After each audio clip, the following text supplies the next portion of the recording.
Quickly, we go a little bit ahead today. What's the definition of correct non-perception evidence?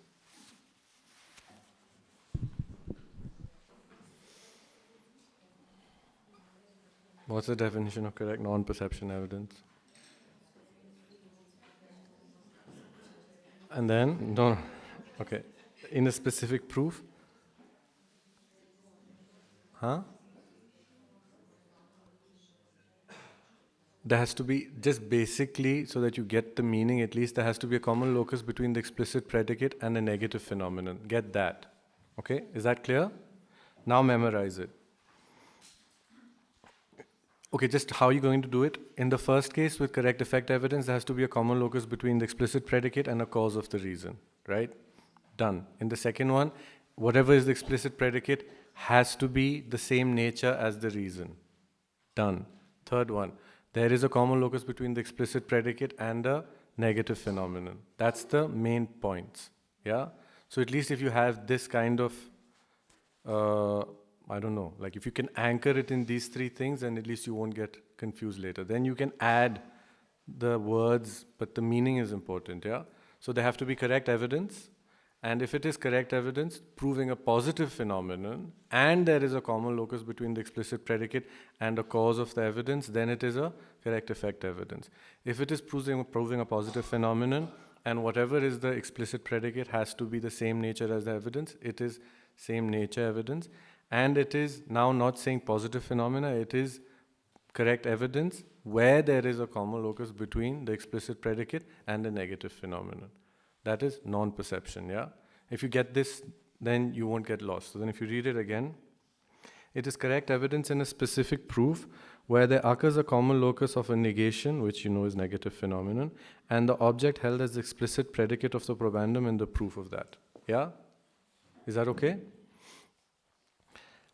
Before we read, so the example was on a lake without fire at night. So take on a lake without fire at night, it follows there's no fire because, no, follows there's no smoke because there's no fire, right? So take no fire in the proof that on a lake with no fire at night there is no smoke. It follows it is correct non-perception evidence. Agree? It follows it fulfills the definition of correct non-perception evidence in the proof that on a fireless lake at night there is no smoke. What is the definition of a correct non-perception evidence in the proof that on a lake at night with no fire there is no smoke? In the proof that on a lake at night with no fire there is no smoke, and there is a common locus between the explicit predicate and what is it? No, what's the common locus between the explicit predicate and negation? No fire. No smoke. No fire is the evidence. You're trying to prove no smoke through proving no fire. Yeah? Now that correct effect evidence, you need to do a back bend. You're not doing forward bends anymore. You're doing back bends. So you're not going from smoke to fire. You're going from no fire to no smoke. Yeah? Okay? Yeah? Okay. This is divided into two. Today we'll do that. So we're on page 324. Did you have your hand up? Okay. Yeah? Someone had something? No. I think Tripti was just taking off her glasses or putting them on. The sutra teaching the non-arising of all phenomena says, having seen this fact, the Tathagata gave the following teaching. A person should not judge another. Were a person to judge another, the person would be harmed. Only I and others who are like me can judge other people. He actually does say this. It's there. Exposition of valid cognition says, in all cases, negations are effected through non-perceptions, because for those who speak of existence as established by valid cognitions, the opposite establishes non-existence, right? If you prove existence by the presence of valid cognitions, then you can prove non-existence by the absence of valid cognitions. If there's no valid cognition for something, then it doesn't exist, right? So the definition of non-existence of elephant in this room is that the elephant in this room is not cognized by valid cognition. Yeah? Okay? So it's going to be a little bit fast. There are two types of correct evidence consisting in non-perception. correct evidence consisting in non-perception of the imperceptible, and correct evidence consisting in non-perception of the perceptible. Just remember one thing, this is a little confusing you when you read it in Tibetan. These are all divisions of correct non-perception evidence, okay? So even though in the definiendums that we'll run through, we're not going to find it always stated there, these are all divisions of non-perception evidence. Like, when we were saying correct effect evidence, we said correct effect evidence proving a direct cause, correct effect evidence proving a preceding cause, correct effect evidence proving a general cause, proving a particular cause, proving causes attributes. Yeah? Then we had correct nature evidence with qualification, correct nature evidence without qualification. Now here the divisions are all divisions of correct non-perception evidence, but the way you'll find the definiendums is not going to say that explicitly. So it leads to a little bit of confusion. Yeah? So just look here on page 325. Does everyone have the page? The PDF people found it? Yeah? PDFs? Yeah? Trovato? Okay. Okay? Here. Just see. I want you to notice this and then not get stuck. Who doesn't have it? Rimpi, you have it? Do you have the book? Okay, okay. There are two types of correct effect evidence consisting in non-perception. Correct evidence consisting in non-perception of the imperceptible. Yeah, so this is a correct non-perception evidence, which is consisting in the non-perception of something perceptible and something imperceptible. Yeah, those are the two divisions. Okay, what this means, just so that you know before you read it, is sometimes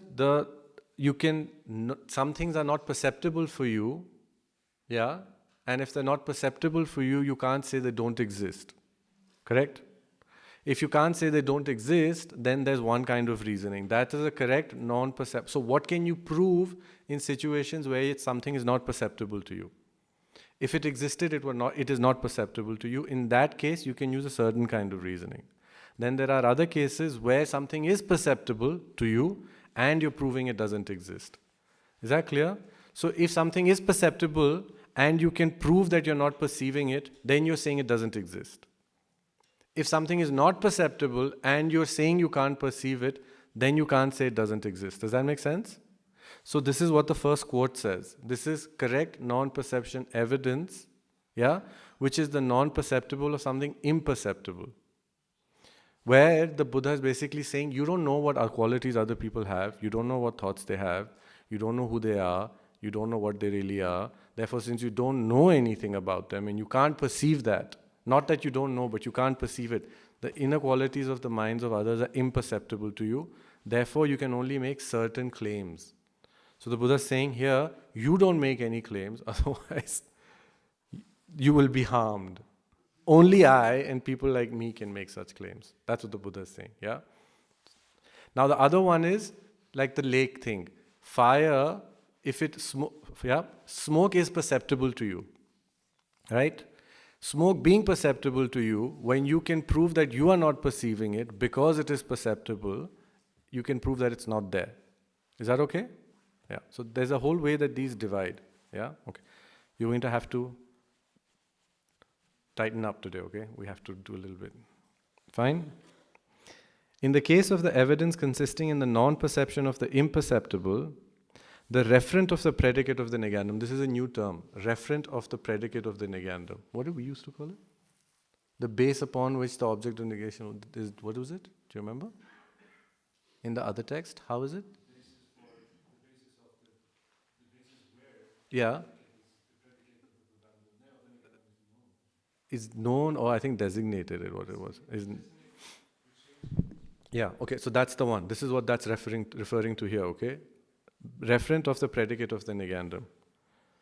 You'll see it in the example when we go ahead what the referent of the negandum is, okay? And at the end, we'll keep 15 minutes for your doubts. So if you have something, please say them later, yeah? Let's just try and run through one sec. In the case of evidence consisting in the non-perception of the imperceptible, the referent of the predicate of the negandum, even though it exists in general, it is not perceptible to the opponent. In the case of evidence consisting in the non-perception of the perceptible, If that object existed, so it doesn't have to be an existent, if that object existed, yes, if that object existed, it would be perceptible to the opponent. So there's two differences, right? One is what you're negating is an existent generally, but you can't perceive it. That's one. In the other case, if it were to exist, there's a reason why it's saying if it were to exist, we'll just do that. If it were to exist, you would have to be able to perceive it. Yeah?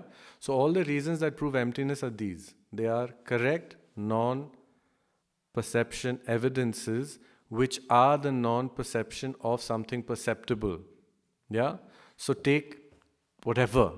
Take sprout, it follows it doesn't objectively exist because it is dependently originated. That one.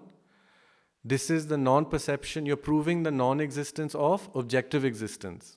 Because if objective existence existed, or if things were objectively existent, it would be perceptible to the opponent. That's what it means, right? So it's a hypothetical.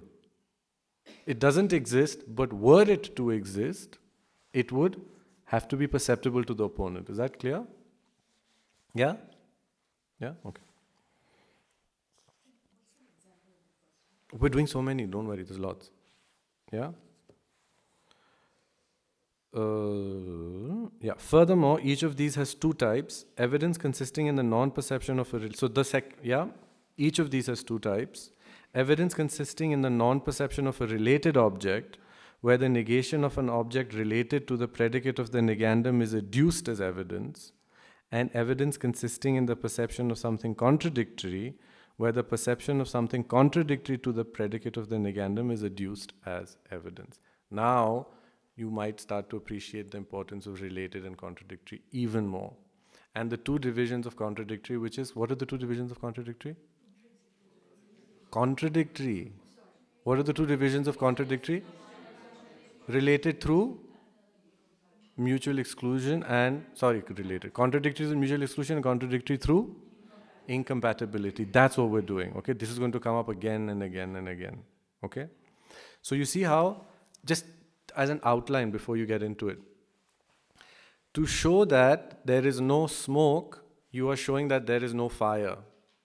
Fire and smoke are related by showing the non-existence of something that smoke is related to. You are showing that smoke doesn't exist, okay? That fire, smoke doesn't exist. By showing something that smoke is related to, which is fire, you're showing that smoke doesn't exist. So through the non-perception of something related to smoke, you can infer that smoke doesn't exist. Yes? Okay? So the two things have to be related. Now in the contradictory sense, okay? Take sound, it follows it is not permanent because it is produced. It is a correct non-observation sign where you're trying to show that sound is not permanent, but not by showing something that permanent would be related to, by showing something that permanent is contradictory with. So you say it is not permanent because it is produced. Produced and permanent are contradictory, so through the presence of one thing, you can show the absence of one thing, which is the perception of a related, a contradictory object. Or through the absence of one thing, you can show the absence of something else, which is by showing what it is related to and showing that it's not there. Does that make sense?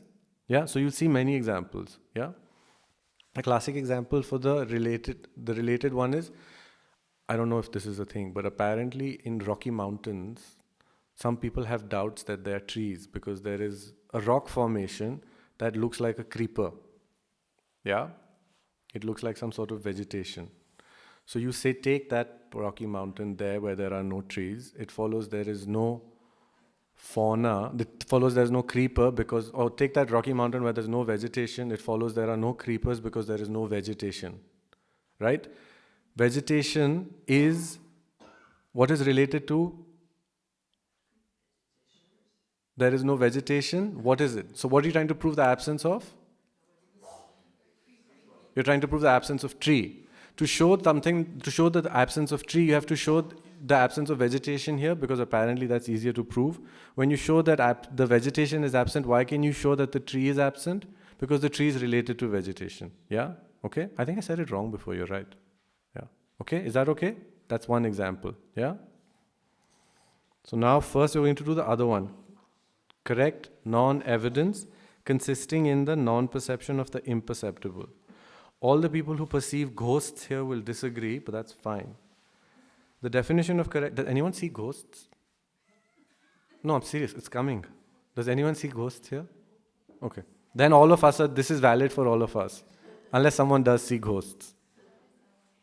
Or do you see ghosts? Okay.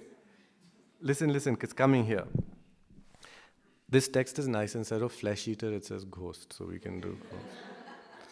The definition of correct evidence consisting in the non-perception of the imperceptible. Again, this is a division of correct non-perception evidence, okay? It is correct evidence consisting in non-perception in a specific proof where it is the case both that in the proof with this as its evidence, the referent of the predicate of the negandum exists in general, and for that person who has ascertained that this evidence is an attribute of the subject in that proof, the referent of the predicate of the negandum is imperceptible. Have fun. But the point is, it is a correct non-perception sign. The referent of the predicate of the negandum exists in general, and the person for whom it has become the first mode, it is imperceptible. Yeah? Then we look at the syllogism, you'll get it. Take, for example, regarding the space in front of yourself. So you are all the opponents. Try and be that, then you'll see how this makes sense. Take the space in front of yourself. It is not reasonable for you, to say a ghost does not exist or a ghost does exist. So it's not reasonable for you to say there is no ghost. That's the predicate. Yeah? Because ghost is an imperceptible thing to your valid cognition. Yeah? So you're sitting here and you're looking and you're like, take this place in front of me, in this place in front of me. It follows it's not appropriate for me to say there is no ghost because ghost is imperceptible to me. That's what it's saying. Yeah? Is that okay? Yeah. It is inappropriate to say there is a ghost. How can you say there is a ghost if it's imperceptible to you? Yeah? Yeah? Unless you see ghosts. That's what I'm saying. Then you're not this person. Yeah? If you don't see ghosts, you can't say they exist or they don't exist. Yeah? So now the example is the same example. Take that person or take in that person. It follows it is not appropriate for me to say they have these qualities or they don't have these qualities because those are imperceptible to me.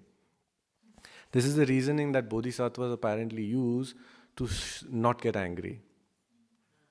Got it? Because you might have the worst debate partner who's been giving you a headache for 2.5 months, but they might be Manjushri. That's literally what this is used for. I mean it. That's literally what this is used for. Don't go passing judgment because you don't know what's going on. That's kind of the purpose here. Right? Okay? That's this verse. The Tathagata gave the following teaching: a person should not judge another. Only people like me can judge, because otherwise you will have harm. You know how they say if you get angry, generate anger towards bodhisattvas, you will, even if you don't know. That's the one. If you don't know who they are, then better keep quiet. That kind of thing. Don't judge. Okay? Is that okay? So the example is, take this in this place in front of you. It follows it is not appropriate to say there is a ghost or there isn't a ghost, whatever you want, because it is imperceptible to me. Take in that person or take that person, it follows it is inappropriate for me to say they are this or they are that, because that is imperceptible to me. Got it? Yeah? Okay, that's what it is. Yeah. So it's the same reasoning for if we don't see, we don't distinguish bodhisattva or a Buddha or an Arhat. Because they're imperceptible to us. Yeah. But the important thing here is you can't just copy paste this everywhere. That's not what this is saying. It is imperceptible to you. The thing has to be imperceptible. Now don't go around saying pots are imperceptible to me, therefore I can't pass judgment and therefore debate is pointless. That's not what's being said, right? If a pot was in this room, it would be perceptible to you. That's what it means. It doesn't mean that now you cannot say anything about anything. The nature of ghosts is imperceptible to you, hence you can't pass judgment. The pot is perceptible to you. So you can pass judgment when you see it or you don't see it. That's what is being said. So please don't just make, I don't know how you say it in English. Yeah. What is the difference between claiming there is or there is not a ghost and claiming that the horns of a rabbit exist? Because if the horns of a rabbit existed, they would be perceptible. That's the point. Why? Because I may they're not be able horns. to They're perceive horns. them. If the horns of a rabbit were there, that's exactly what I was saying. If the horns of a rabbit were there, they would have to be on the head of a rabbit, no? But a ghost, how do you know it exists? You don't. But that's the point. Yeah, but because you don't know whether it exists, you can't decide whether it exists or not. If the horns of a rabbit existed, what is being said as horns of a rabbit? What is being said when you're saying horns of a rabbit? It's a misapprehension of the ears that look like horns. It doesn't mean that in Mars or on some other planet there's a horn, Maybe there's a rabbit that. But that's not the point now. When you're saying horns of a rabbit, it's when you have made an error on a base like a rabbit where you thought they're horns. Now, if the horns were really there, upon investigation, they would be perceptible to you. And so then you can come to a conclusion that they don't exist. Otherwise, one, all this entire tariq would be pointless. And two, you would not be able to say no things with certainty, which is clearly contrary to your experience, right? If there was to be fire in the kitchen, or if there was to be lunch, it would in the dining hall, it should be perceptible. If you walk in and the table and the lunch is not there, that means lunch hasn't been served. Or you can go into the other extreme direction, which is what I'm saying, please don't, which is there is an ephemeral lunch that is the feast for the ghosts that I cannot partake of, and therefore I cannot say there is no lunch. You can also do that. You can also take it in that direction. But the point is, if lunch is there, it would be perceptible to you. It's not being there means it's not there. It's not being perceptible means it's not there.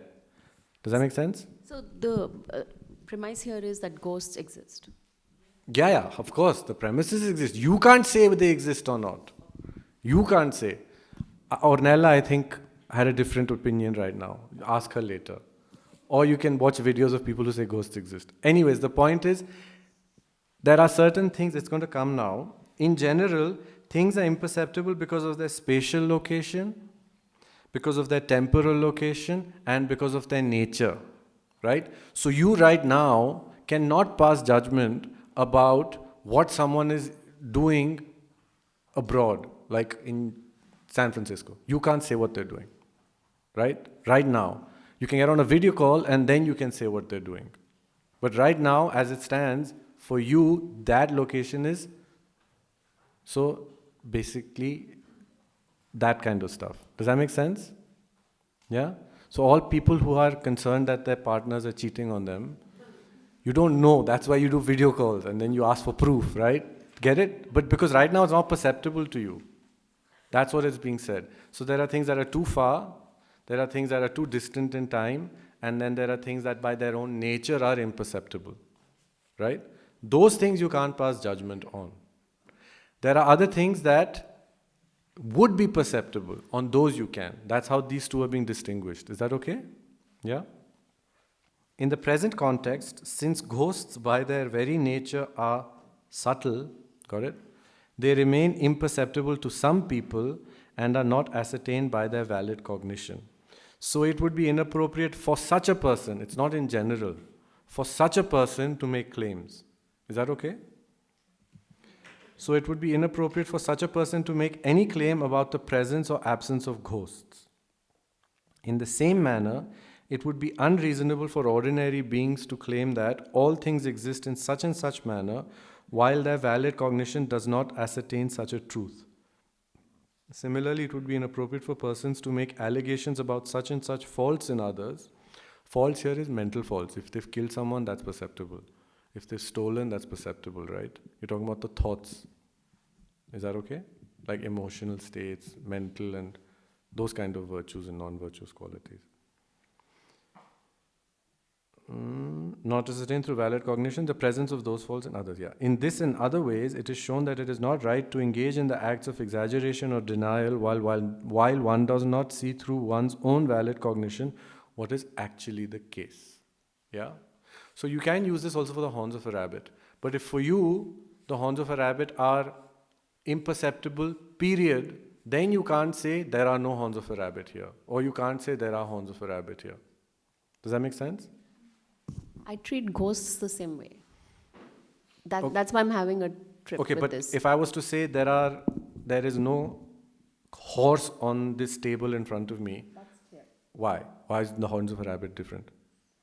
What do you understand for? I think all of us think horns of a rabbit are like some special breed of a rabbit that has horns.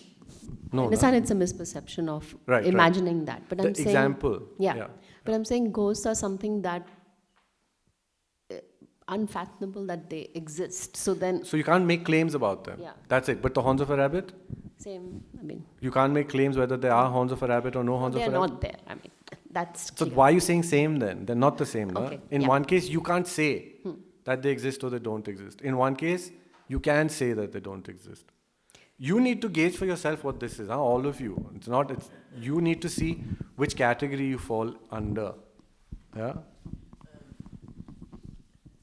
So can we say hungry ghosts instead of You ghosts? can say whatever you want. I mean, Okay, if you I'm see at ghosts, the same level. if you see ghosts, then you can say hungry ghosts instead of ghosts. If you don't see ghosts, then it's the same. It's the Well, same. Okay. Yeah? Okay.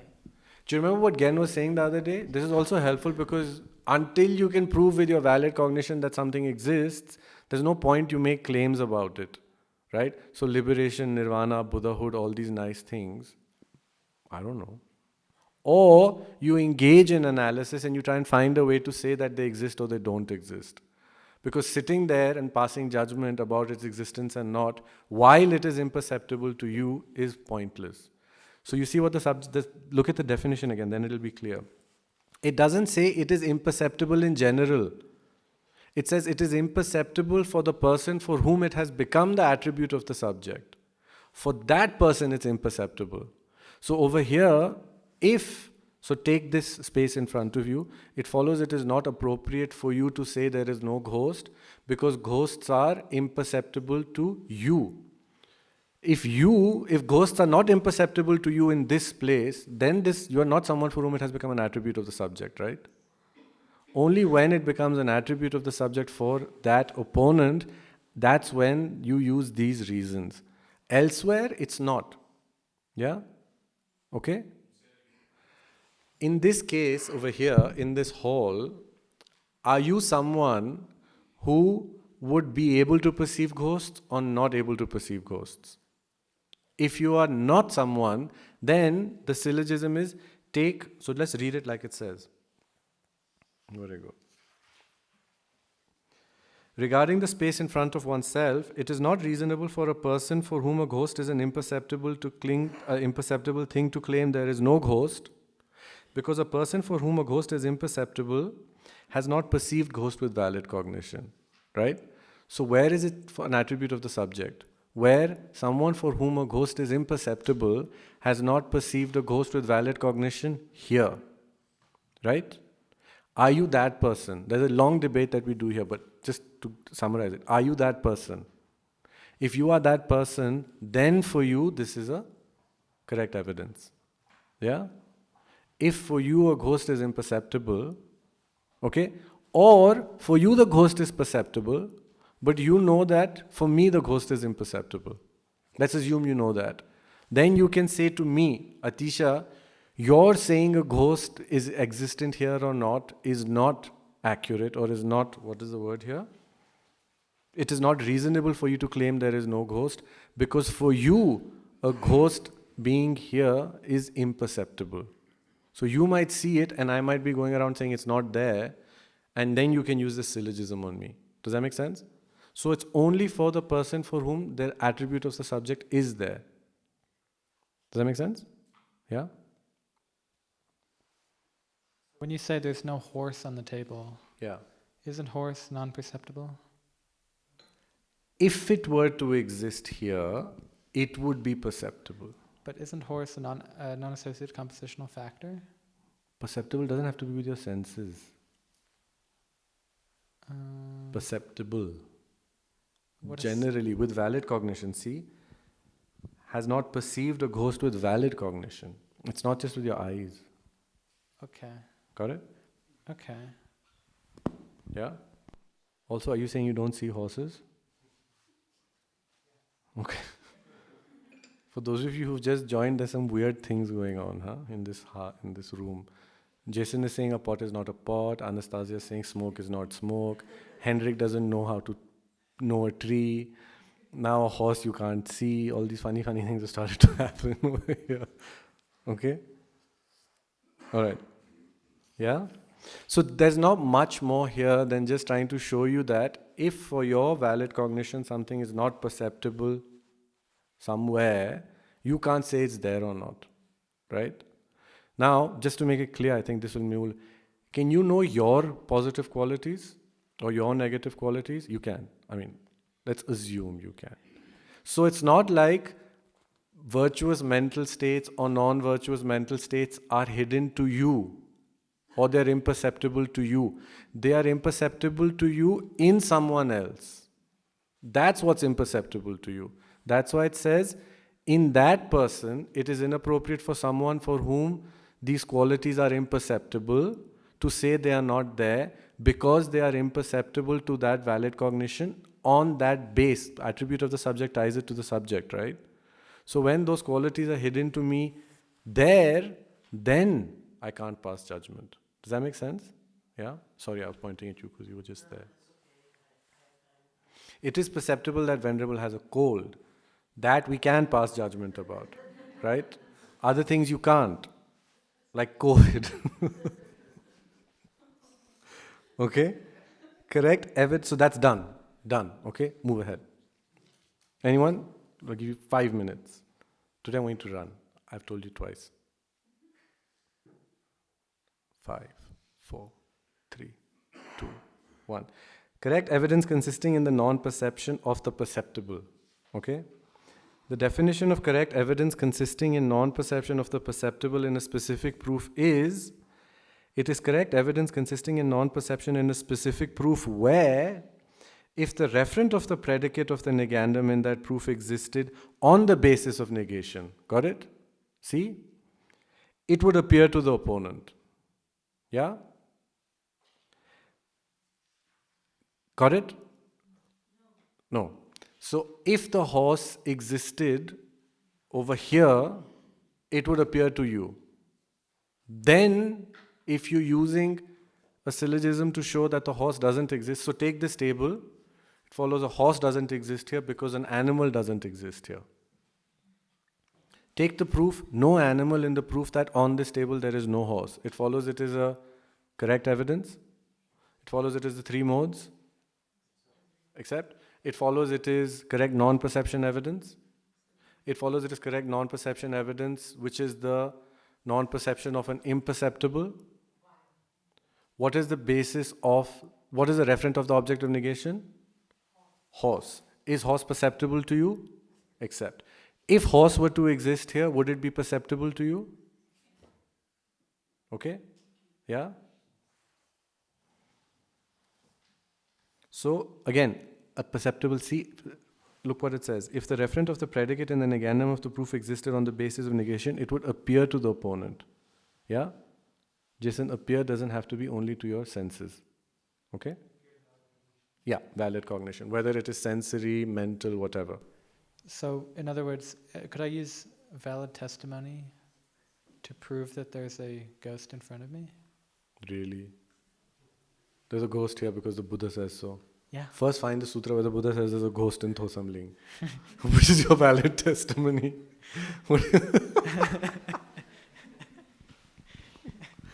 There'll be this little, what is it?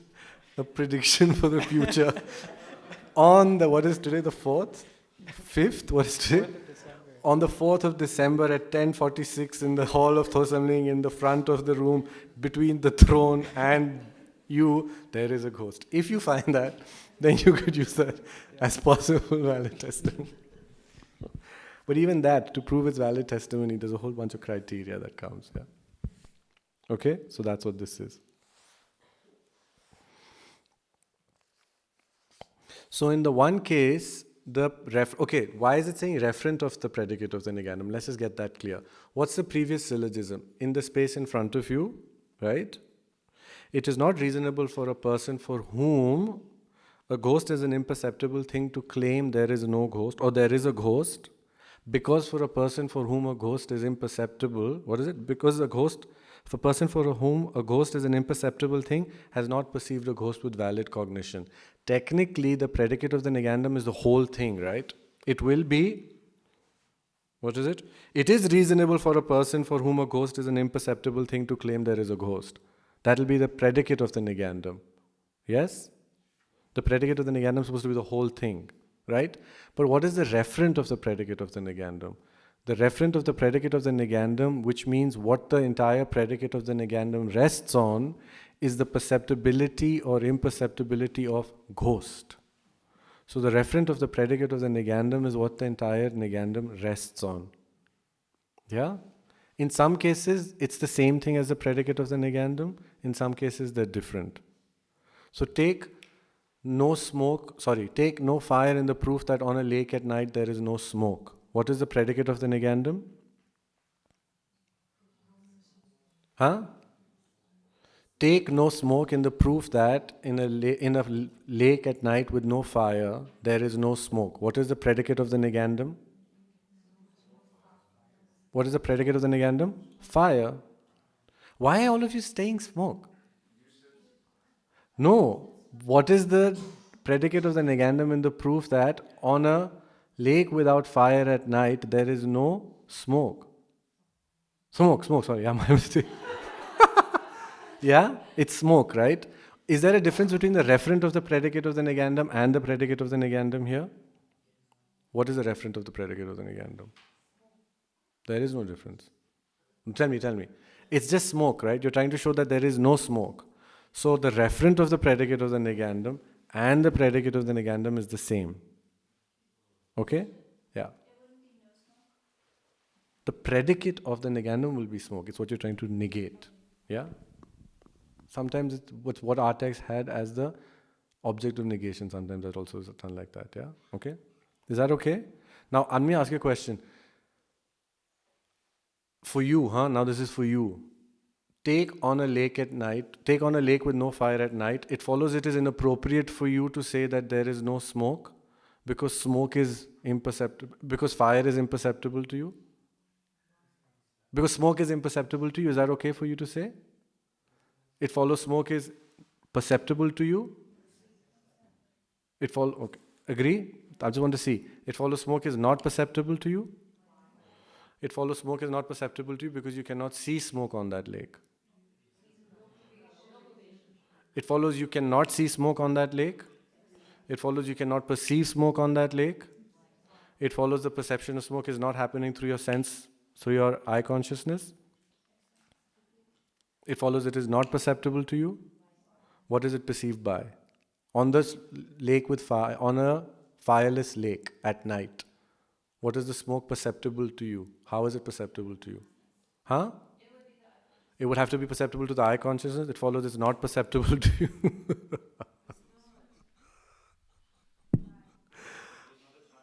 Huh? Just 4. It follows it is perceptible to you. It follows it is not perceptible to you because you can't see it. It follows if it was perceptible, you would have to see it. No? How would it be perceptible? Smell it, fine. It follows it is not perceptible to you.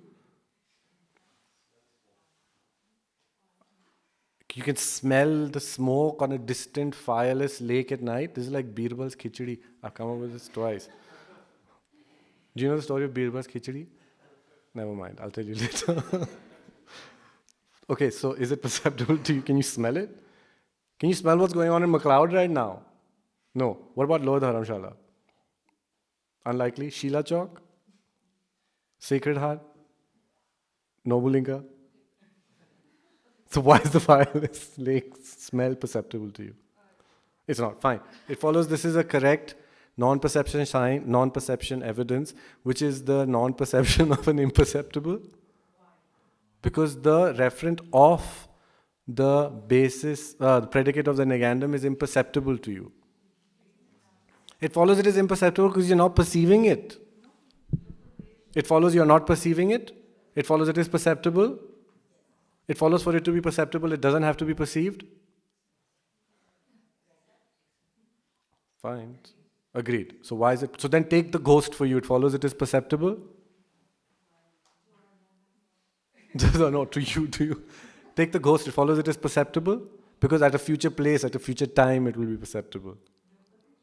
It follows it's not perceptible? It follows for it to be perceptible. It doesn't have to be perceptible now? It follows it has to be perceptible now? Take the smoke on the fireless lake at night. It follows it is perceptible? It follows it is perceptible now? It follows it is not perceptible now? Why? Because you're not perceiving it now. No pervasion. Okay, it follows it is not perceived now, but it is perceptible now? Agreed. Take the ghost in front of you. It follows it is perceptible now? Why? Why not? Because for me it is an imperceptible. Because the referent ghost is in general imperceptible to me, but smoke in general is something that I can perceive. Oh, it has to be imperceptible in general.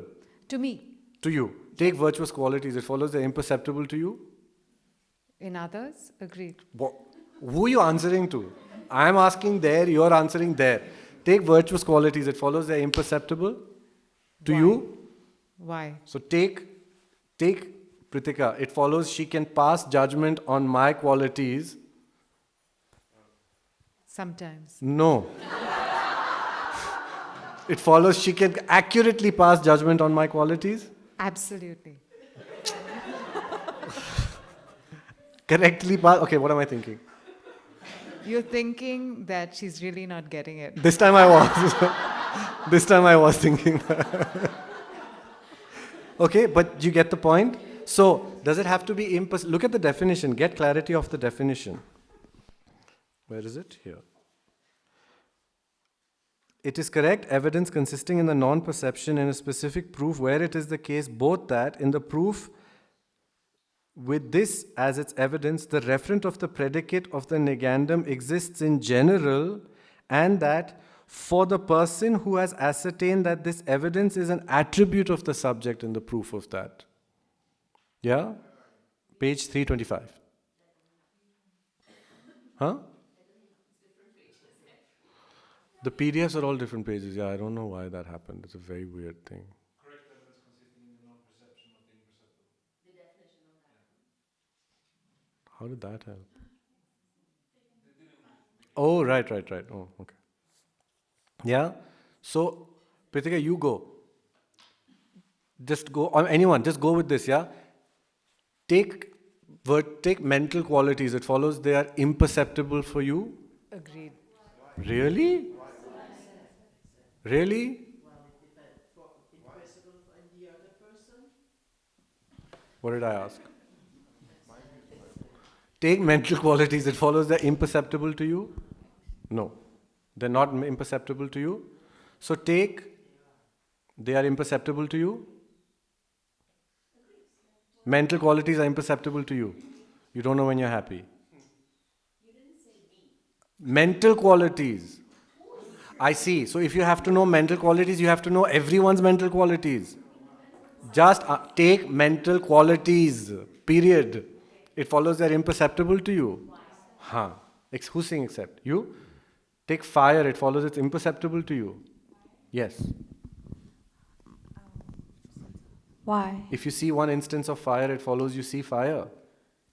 Except If you see one instance of mental qualities, it follows you know mental qualities. not all the mental qualities. No, I'm not saying all. The subject is just mental qualities, right? Even fire, I'm not saying all fire, Yeah. right? So take mental qualities. It follows it is imperceptible to you.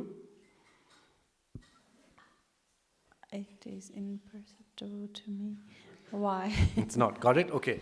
So mental qualities are not imperceptible. Now, take yourselves. It follows you are someone that fulfills the definition.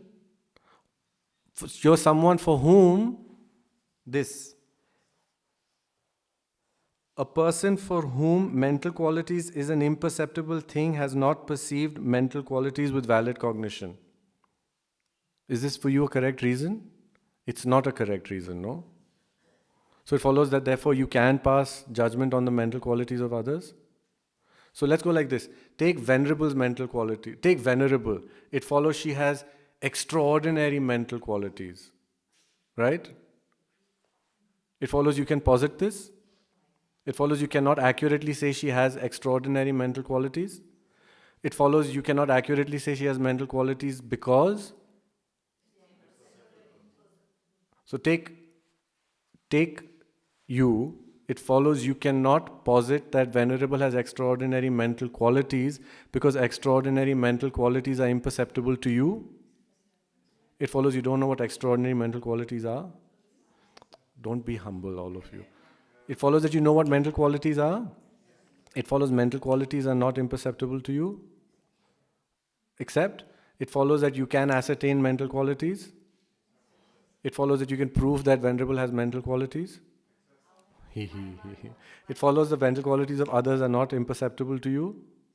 I mean, we can perceive them. It follows ghosts are not imperceptible to you. Why? Because others' mental qualities are not imperceptible to you and the reasoning is the same.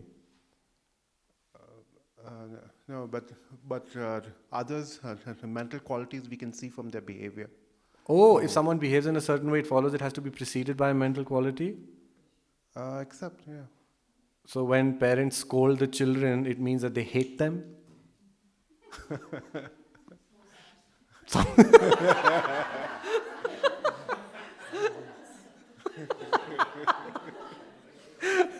Yeah? That's the whole point. That's nice what you're saying, but that's the whole point. You can't judge based on physical and verbal actions because you don't know what the preceding intention is. Yeah? It follows that the mental qualities of others are imperceptible to you, but mental qualities are not imperceptible.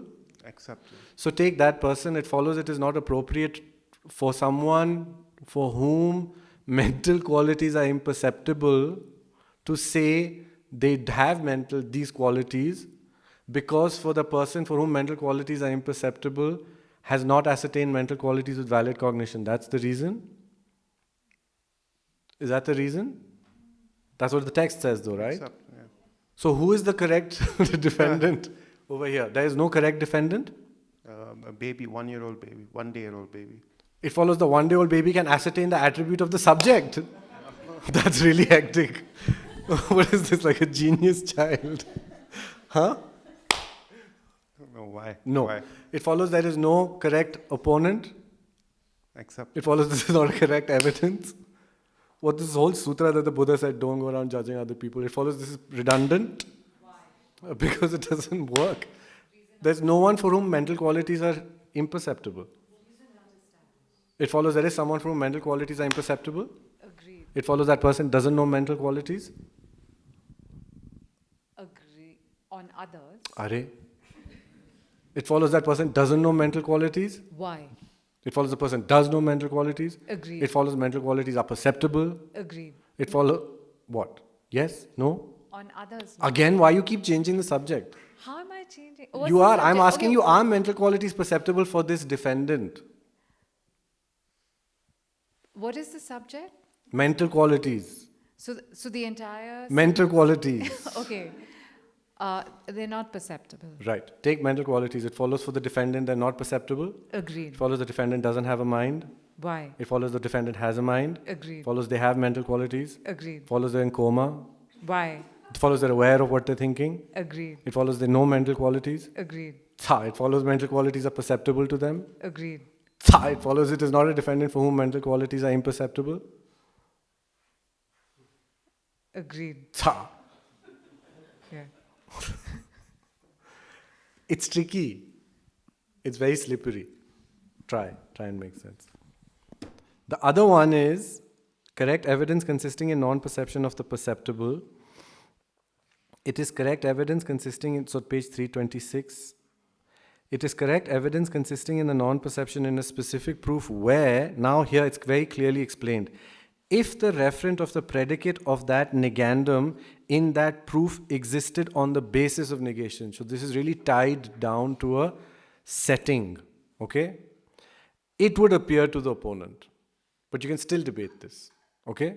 You can still debate this with the smoke one, yeah? Okay? For instance, do the one, let's do this.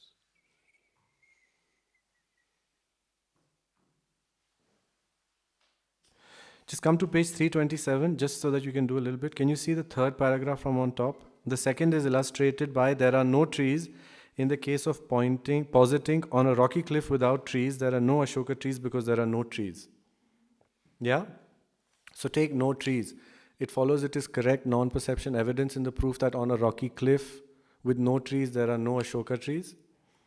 It follows it fulfills the definition of correct non-perception evidence, which is the non-perception of a perceptible object. Yeah, it follows it is correct evidence consisting in the non-perception of Ashoka trees on a rocky cliff with no trees, where if the referent of the predicate of the negandum, which is the Ashoka tree, existed on the basis of negation, which is the rocky cliff without trees, it would appear to the opponent. It follows if the Ashoka tree existed on the rocky cliff, it would appear to the opponent. Follows the opponent doesn't have doubt that there are Ashoka trees on the rocky cliff. Follows they have doubt. It follows that if it were to exist, it would not appear. Huh? If the Ashoka trees were to exist on the rocky cliff, they would appear. Except. And it follows that this person, they're not appearing to this person. It follows the person has no doubt whether there are Ashoka trees on the rocky cliff. Because if they were there, they would appear, and they're not appearing. It follows that if they were there, they would have to appear, and they're not appearing is not enough to prove that it doesn't exist. Follows it's enough. It follows a person can prove without reasoning that there are no Ashoka trees on that rocky cliff. Because if they existed, they would appear, but they're not appearing. Then they would not be suitable to appear. No, then you say they're not suitable to appear. I've asked if they're suitable to appear. Right? Got it? So that's the thing. It's a little weird because what it's saying is if it existed on the basis of negation, which is the subject, it would be suitable to appear to the opponent. That's what it's saying? It should appear. So if it was behind the mountain, it would not... I don't know. That you need to see. But if it was to appear, if it were to exist on the rocky cliff, would it be suitable to appear? Forget suitable. It would appear. In the definition, it says it would. Fine. It would appear. Is it appearing? It follows the person doesn't need to reason that it's not there. Huh? Who said why? It follows it's appearing. It follows it's not appearing. It follows if it existed, it would appear. It could be hidden Answer. in a crevice. Just 4 responses. Yeah. It's not one time. Okay. What? The person is looking in the other direction, you said. It's a big cliff, right? Just answer with 4 responses, my God. Take the person for whom this is a correct evidence. It follows that for this opponent, if the Ashoka tree were to exist on the rocky cliff without trees, it would appear. Agreed. It follows it's not appearing. Agreed. It follows that the person doesn't need the evidence. There are no trees to prove that there are no Ashoka trees. Except, it follows it's not correct evidence. Why? Because there's no subject of the thesis sought to be known. It follows there's no subject of the thesis sought to be known because there is no doubt whether there are Ashoka trees or not. Reason not established. What no? One sec. No pervasion? What no pervasion? With respect to?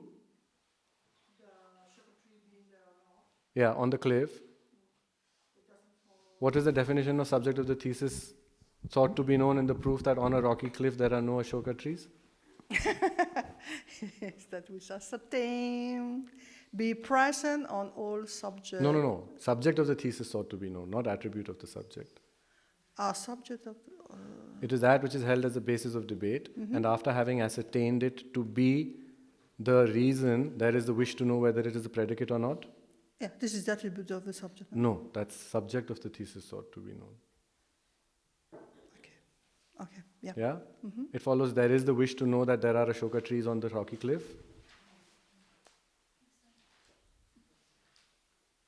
Can Can you remind? I've forgotten the Take syllogism. the reason no trees in the proof that on a rocky cliff with no trees, there are no Ashoka trees. It follows it is not correct evidence Why? because there is no attribute of the subject.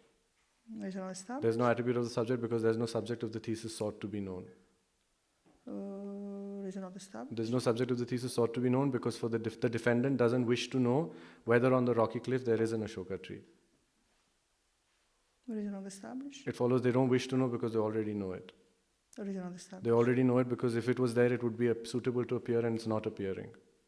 No. No provision. It follows that's not enough to know that it doesn't exist. Accept.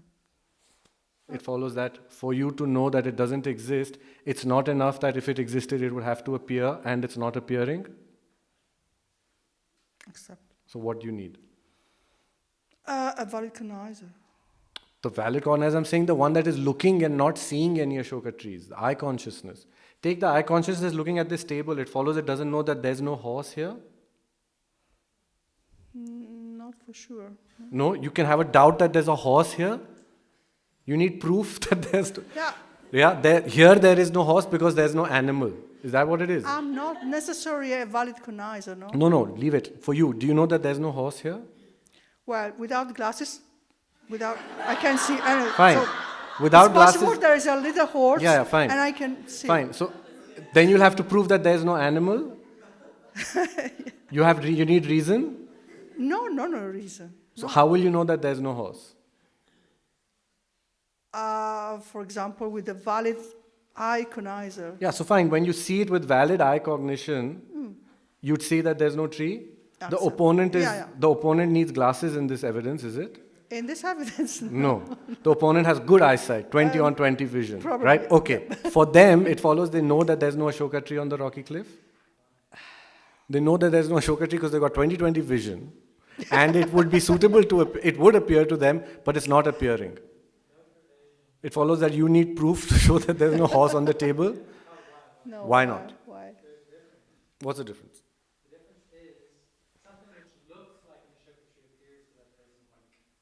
Yes.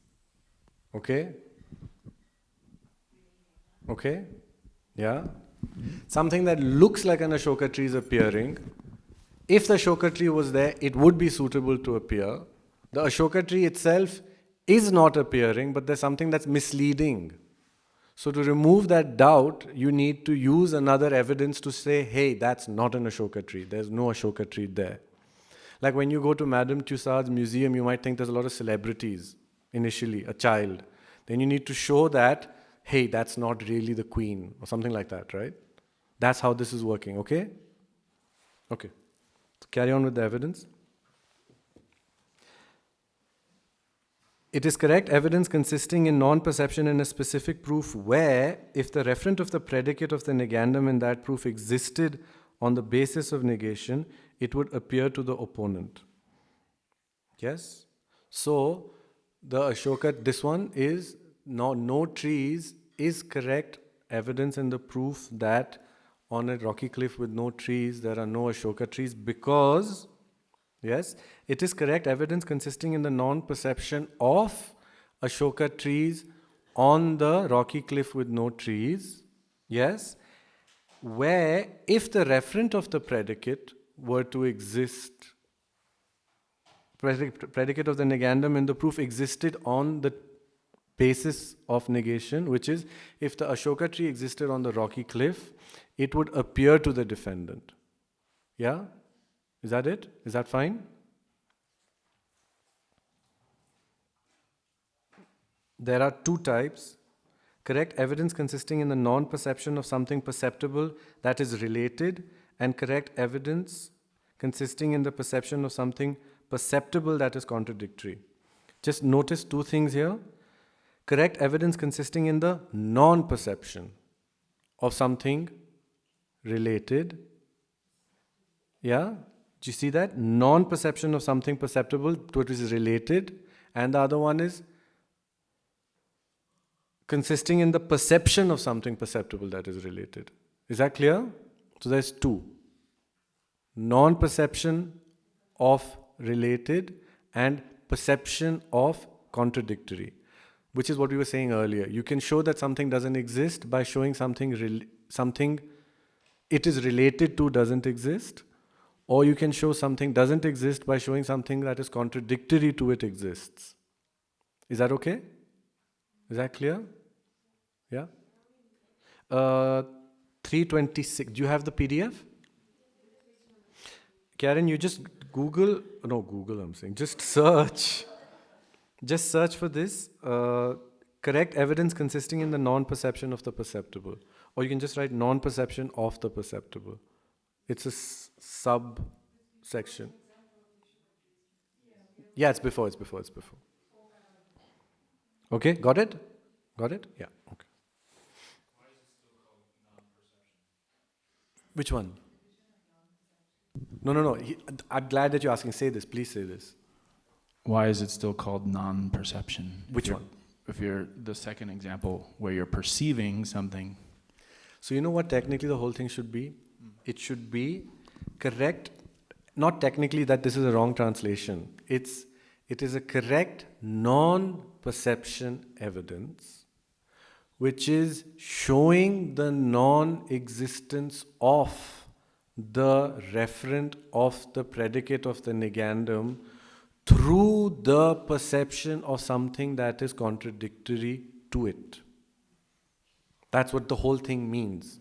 Now here it's just saying correct evidence in the perception of something perceptible that is contradictory. But contradictory to what?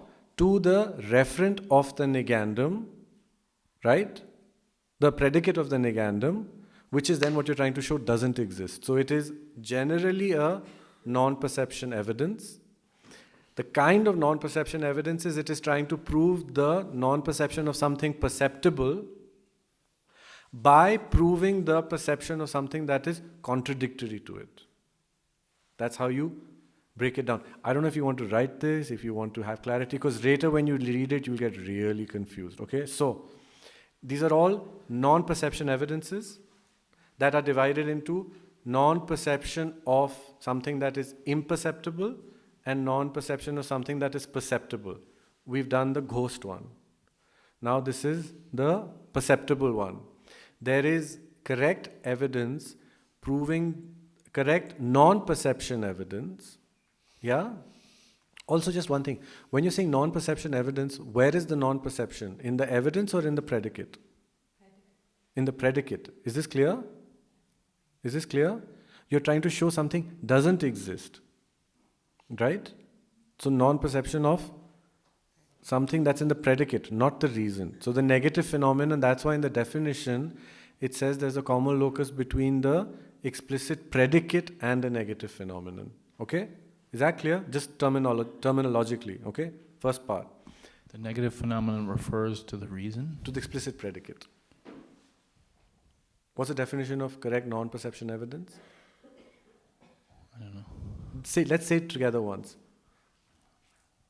It is correct evidence in the proof of that where there is a common locus between a negation or a negative phenomenon and the explicit predicate of the probandum in the proof of that. Yeah, Mark? So it's always with the explicit predicate of the probandum, the negation or the negative phenomenon. Okay? Can I just say one thing? I know you're all going to suffer today. It's fine. You have to suffer on this thing because the first time you read it, everyone suffers. It's an initiation rite, so it's fine. Literally, you will all suffer. You'll go back and you'll be like, it seemed like I understood. Now I'm reading it, I'm not getting anything. Then you'll debate it and you'll sound very foolish. And then tomorrow you'll hear it again and then you'll be like, oh. But then you'll sound confused and then day after you'll start to get it. So don't be in a rush. It's very, it's all twisted. Yeah? Okay? So, but that doesn't mean just relax and don't do anything. It'll happen by itself. Yeah? So you have to find the middle ground. Don't stress out, but don't chill out too much also. Okay? So, it is non-perception evidence. Yes? Which is proving the non-perception of something that would be perceptible. Or it is proving the non-perception of something that would be imperceptible. That's the first division. The ones that are proving the non-perception of something imperceptible were the ghost kinds. Then there are the ones which are proving the non-perception of something that is perceptible on the basis of negation to the defendant. That's done? Huh? Is that? I'm writing it down. Oh. Okay, never mind. No, it's fine. Write it down. No, it's okay. It seems very long. I think Jason's writing it. No, are you not? Don't worry. Just get it. The thing is, get it first. Okay? Then, if you're proving the non-perception of something that would be perceptible, right? You can do that. You can prove the non-existence of something perceptible by perceiving something that is contradictory to it, or by not perceiving something it is related to. That's what this means. So it is correct non-perception evidence proving the non-existence of something perceptible through the perception of something contradictory with it, or through the non-perception of something it is related to. That's the expanded version. Do you want to write that? Yeah? Okay. So it is the first and the second. So the first one is, just if you, I don't know how you want to write it, but you know how it says, correct evidence consisting in the non-perception of something perceptible that is related? That's an abbreviated version of, it is a correct non-perception evidence.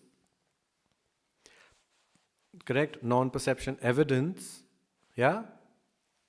Proving the non-perception of something perceptible. Non-perception, non-existence is the same thing, okay? Proving the non-perception, if you want to put a slash just to make it easier, you can say non-existence, whatever, it's the same, yeah? Okay? Fine? Proving the non-perception of something perceptible by or through the perception of something contradictory with it. No, first one is related. Yeah. Through the non-perception of something it is related to. Yes? That's the first one. Through the non-perception of something it is related to. Yes? That's the first one. Now the second one will be, the whole first chunk will be the same. Through the perception of something contradictory with it. So the second one will be a correct non-perception evidence proving the non-perception of something perceptible through the perception of something contradictory with it. Yeah? Or something it is contradictory with. If you want to keep it consistent, that might be better. Okay? Through proving something that is through the perception of something it is contradictory with. Yeah? Is that okay?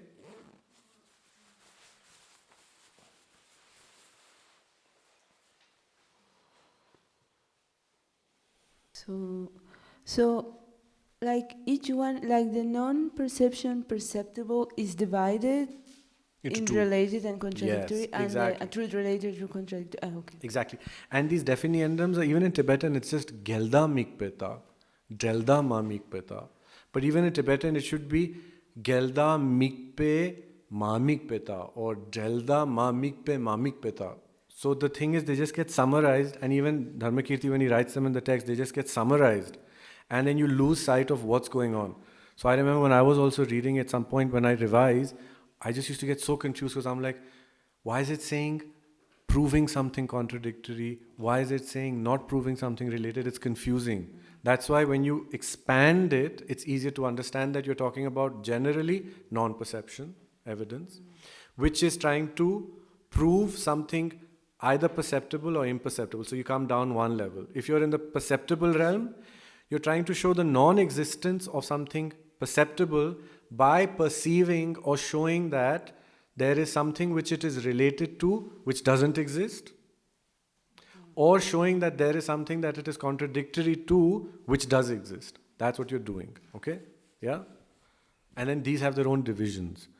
So that's why non-perception evidence is a little bit long. Okay? Let's just do the first. So right now we're doing correct non-perception evidence of that which is perceptible through the non-perception of something it is related to. This one is where we are, okay? Exposition of valid cognition says, some instances of non-perception result in knowledge of actual absence. So not just, you can't say anything. See this one, what Dharmakirti is saying here? Some instances of non-perception result in knowledge of actual absence on the basis of specific kinds of evidence. There are 4 kinds of non-perception that prove the absence of something. Those that prove the perceptible presence of something contradictory to the negandum, or the perceptible effect of something contradictory, and those that disprove the presence of the a perceptible cause or nature. Don't worry about the verse, they're all coming, okay? The definition of correct evidence consisting in the non-perception of something perceptible that is related is correct evidence consisting in the non-perception of something perceptible where the negation of something related to the predicate of the negandum in the proof is adduced as the evidence. Used as evidence. Yeah?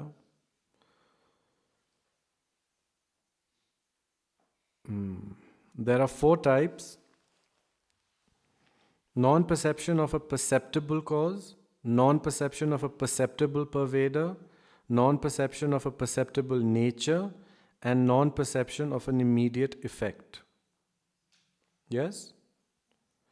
These are posited in terms of adducing as evidence the negation of the cause, pervader, essential nature, or immediate effect of the predicate of the negandum. Yeah? So the things that the predicate of the negandum are related to could be either its cause, it could either be its pervader, it could be its nature, or it could be its immediate effect. Okay? Now this is going to get tricky. Yeah? Okay? So the first one is, on a lake without fire at night there is no smoke because there is no fire. Yeah? Why? Here the negation of fire, the cause of the smoke, which is the predicate of the negandum, right? So here fire is the predicate of the negandum, okay? No, smoke is the predicate of negandum, sorry. Is adduced as evidence, and it is correct evidence. Thus it is called correct evidence consisting in the non-perception of a perceptible cause. What is the cause here? Where is the cause being used? In the reason. The reason is non-fire. Fire is the cause of smoke. Smoke is the effect. Where does smoke configure in the syllogism? It is a predicate of the negandum. So to prove the predicate of the negandum doesn't exist, or to prove that smoke doesn't exist, they have used the non-perception of its cause to which it is related. Right? Smoke is related to fire. Through the non-existence of fire, you're proving the non-existence of smoke. So it is the non-perception of something related. Yes? Related. Which is related to which? Is it the predicate of the negandum that's related to the opposite of the reason? Or is it the opposite of the reason that's related to the predicate of the negandum? Predicate of the negandum is related to the opposite of the reason. Yeah? Yeah? Yeah. Yeah. Just take the mic.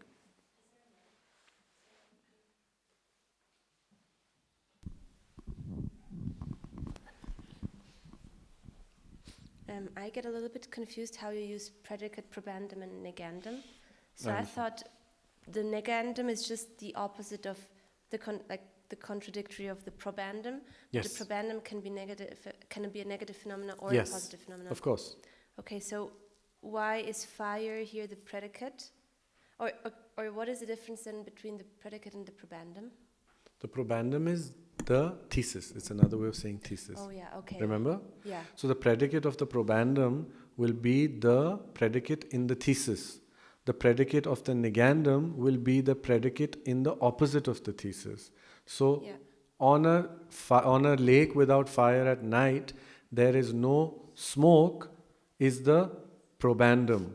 The The predicate of the probandum is no smoke. The negandum is on a lake without fire at night, there is smoke. And the predicate of the negandum will be smoke. Okay, but Got it? so that I follow. Yeah. But I thought that you were saying that just fire, not just smoke, and not the non-existence of smoke is the predicate. Of the negandum, Oh, I see. not of the probandum, of the negandum. Yeah?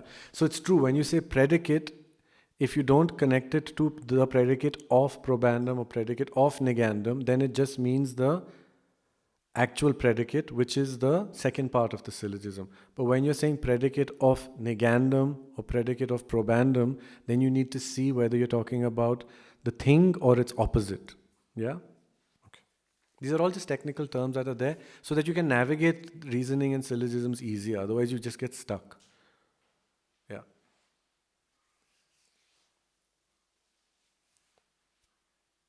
Predicate, which is a negative, necessarily a negandum? Generally, If we state a thesis and initially there's a negation, yeah. then couldn't that be the probandum? Again, generally, Yes. yeah. It can be a probandum. It can also be a negandum. You know how a reason and a predicate are not contradictory? Whatever is a reason is also a predicate. Whatever is a predicate is also a reason. But when you tie it in a certain syllogism, then it's not. Remember, if it is selfless, it follows it is evidence, and it also follows it is correct evidence in the proof that sound is impermanent. But it doesn't follow it is correct evidence in the proof that sound is impermanent with the evidence product.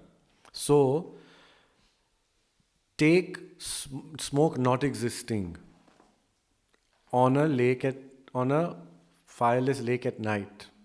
Yes? It follows it is a probandum, accept. It follows it is a negandum, accept.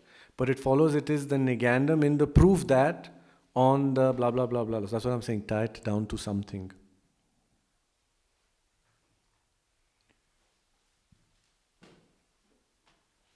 So, and is this related to explicit and or implicit predicate?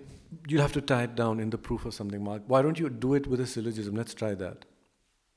Do it with the lake thing at night. On a lake without fire at night, there is no smoke because there is no fire. Now, what was it that you want to check over here? Well, to me, it's just the probandum is there's no smoke. No, that's not the probandum. That's just the predicate of the probandum. The probandum will be on the lake Oh, without yeah. fire at night, there is no smoke. Okay. That's the probandum, right? Okay? That's So a thesis. Probandum and negandum always is relating to the thesis. Yes, Okay, yes. The okay, word sorry. probandum is always used as another term for thesis. It's really important also, you know why? Just for later so that you get familiar with this. The Madhyamakas are divided into Svatantrika and Prasangika. This is a very popular thing. The Prasangikas don't have a thesis. They don't have a probandum. That's what it means. The technical way of thinking about Madhyamaka, also just, maybe we can do this so that you don't feel like you're wasting your time. When you study Madhyamaka, if you want to understand the difference between Svatantrika and Prasangika, and you don't know how to navigate reasoning, especially non-perception reasoning, you can't understand the statement that Prasangikas don't have a thesis and Svatantrikas have a thesis. You've heard this many times, I'm sure. Some of you who studied. That's what this means. That when a Prasangika is arguing according to one interpretation, already this is hard to understand. Then there is differences in how they understand the Prasangika Svatantrika distinction. But the entire distinction boils down to, do Prasangikas have a thesis? Which boils down to, when Prasangikas are debating with someone else, are they trying to prove something or not? So are they a correct challenger that accepts the probandum? Or is the probandum only valid for the defendant? That's how one way of presenting Prasangika exists. It's so intimately tied with syllogisms and with reasoning that if you don't know what this means, you can read 1,000,000 texts about Prasangika and Svatantrika, you'll never understand what's being said. Because the entire thing is this. Svatantra means an autonomous reason. Literally, it means autonomous reason. Prasanga means consequence. It's all dancing around syllogisms. Okay? So a correct non-perception evidence, how this is going to transform into Prasangikas is, take something, it follows it doesn't exist objectively because it is dependently originated, or whatever other syllogisms you might have, the thesis is things don't exist objectively. One way of interpreting this is, Svatantrikas accept that things don't exist objectively. Prasangikas don't make any claims. They just prove it to you. So Prasangikas only use consequences, they don't have any probandum, they don't have any thesis. Svatantrika masters like Bhaviveka, Shanta Rakshita, they all had theses or probandums that they themselves accept. So that very complicated fine line of these two schools is solely grounded in this. They're still debating this, by the way, in Tibet. Lama Tsongkhapa said one thing, Sakya Pandita, Gorampa, Kamapa, Mikyo Dorje, they said something else, Mipham Rinpoche said something else, and they're still having a go at each other. There's still literature that's coming out about this, about, oh, this is right, that's wrong. Now, if you want to read that and understand these little finer details,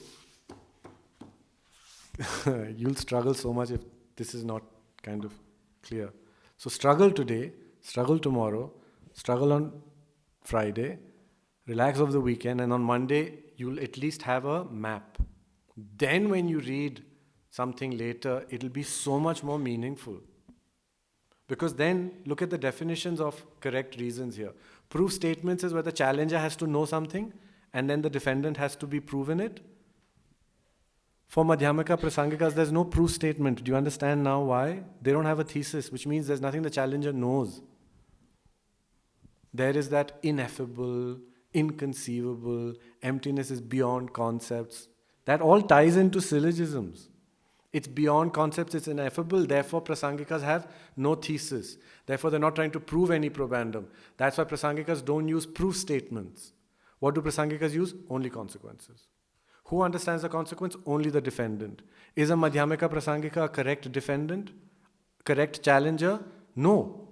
That's why Prasangikas are also called tricksters and frauds. Have you heard this? This is actually a term. When debates happened in India, one of the problems that the non-Buddhists gave to Madhyamikas was, you're all frauds, you're all tricksters. You're just using all of this rhetoric to prove us wrong. You have no position of your own. Now all of these things, slowly, you can start appreciating it when you read these texts. Yeah? What is it called? Vaitantavadan. They're saying you have no position of your own. You're just going around discussing and complaining with us. You're not proving anything of your own. Why should I listen to you? Yeah, that's what it means. That means someone who's just skilled in rhetoric. Literally, that's what it means. Like a sophist, exactly. So English translations are, you're just a sophist. Now tied down to this, you are a sophist because what you are giving, now you can use technical language, now you'll appreciate it, because what you're giving is not a proof statement. What you're giving is not a proof statement because you haven't ascertained it. You haven't ascertained it because you don't have a position. So without having a position, without having a thesis, without having a probandum, what are you doing? And then one way of understanding Madhyamika is, I don't have a thesis, I don't have a probandum, nothing exists. Therefore, all I do is show where you are going wrong. So I'll keep giving you consequences. You understand the thesis, the probandum. I am just going to show you where you're wrong. The main distinction between Madhyamika is this. If you want to understand Svatantrika and Prasangika, this is all prep. Yeah, it's really all prep. Now these, if you want a little bit of history, these rules are laid out by Dignaga and Dharmakirti. When you read Chandrakirti, he keeps having a go at Dignaga. He keeps saying, oh, you said this, that's wrong. Oh, you said this, that's wrong. Oh, that's also wrong. He keeps saying it. Okay, he literally quotes from his text and says, this is wrong, this is wrong, this is wrong, this is wrong. At the end of which, he doesn't really give any alternative. He just moves on. Now, when you read Chandrakirti, one way of reading it is he disagrees with Dignaga entirely. So he's saying whatever, this whole exercise is wrong. That's what Chandrakirti seems to suggest every now and then. That's how he's interpreted by many. Lama Tsongkhapa actually had a bit of an issue with this. He said, I'm not sure that that's what's really going on. So he tried to show how there is a certain aspect of Dignaga that Chandrakirti doesn't agree with, but he's actually borrowing certain things. This is the main problem that is still being discussed everywhere. You can find English books, modern articles, Tibetan books, Sanskrit texts. This is just an endless topic of discussion. Now you're equipped with the terminology, and you're equipped with the ideas, and you're equipped with how to navigate all of this. Before this, you can't even read it. It's impossible. I really mean it. Yeah? So now you know how to navigate this. You're still not there though. So please navigate it well. Yeah. I just want to know, would like to know what's the plan for the rest of the day is. Sagonam says in the afternoon and in the evening we'll just do debate. Because Gen is in Delhi for some medical checkup. Yeah? Okay? Yeah? So just do we've only done the first, okay? The second, third, fourth we'll do tomorrow, and then I think we'll even try and, we'll be fast on this, okay? And then by this afternoon I'll give you the praman, I'll have it printed, and then we'll drop it on the tables. Can we just know how many people are there? Do we know? Do we have like a head count? I just have to ask them to print it. 2, 4, 6, 8, 9, 10, 11,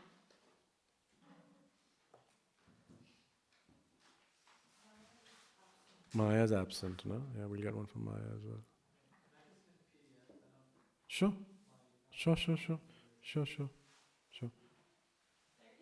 30 minus 1, 29.